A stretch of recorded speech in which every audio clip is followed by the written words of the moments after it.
Kumusta mga ka-solar panel, and for today's video guys ay mag-install tayo ng solar sa ating e-bike. Papakita mo guys. Ngayon ay ito yung pinakalumang battery. Tapos meron tayo ngayon bago kasama ng battery. Ito bagong battery. At syempre mag-install tayo sa ating pangmalakasang e-bike guys. Ito pakita ito solar panel 200 watts. Ang solar panel na pala to ay 200 watts. Usually ginagamit ito sa pangbahay guys, pero ngayon susubukan natin sa e-bike para pangmalayuan daw ng ating customer. Ito meron tayong dito solar charge controller. At syempre meron din tayong 5,000 watts na inverter. So hintayin natin guys, susubukan natin sa ating mga appliances kung hanggang ilan yung kaya nito na install natin sa ating e-bike. Thank you guys.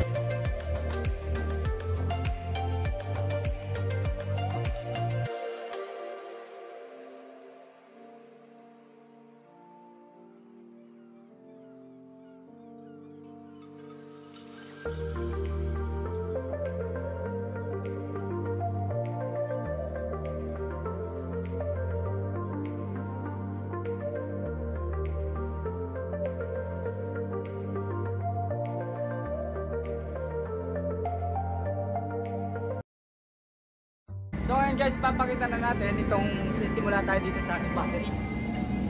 Ito, ang original na battery natin. And then itong power solar charge power natin ay magsusupply dito yung solar panel. Pakita mo yung solar panel. Solar panel, papasok siya dito sa solar charge controller natin. At syempre lalabas siya dito sa ating solar inverter na kukunin niya dito sa ating battery. So guys, battery. So guys, para mapakita natin para walang fake.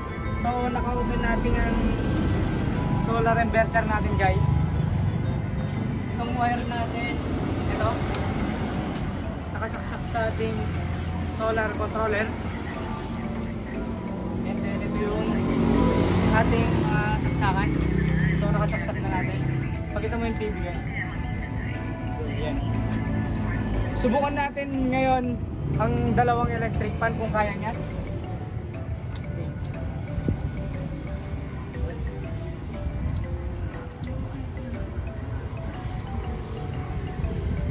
So pwede siya. Kung gusto nyo magpa-install ng solar panel sa inyong bahay, pwede nyo po kami kontakin sa baba.